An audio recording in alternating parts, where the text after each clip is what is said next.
Hey there, today we're going to look at how to make appointment slots in Google Calendar step by step process. So let's get started.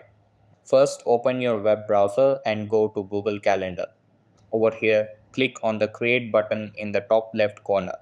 After that, from the drop down, select Appointment Schedule. Then enter a clear title for your appointment. Over here, set the duration of each slot like 15, 30, or 60 minutes. After that, select the date and times for your appointments. Then click Next to continue. Over here, you can change your photo, set a meeting location, or add a description. After that, click on Save. Then find your appointment schedule in the calendar grid and click on it. Over here, click the Share button. After that, click Copy Link. Then paste this link wherever you want to share your appointment availability. And that wraps it up. Appreciate you watching.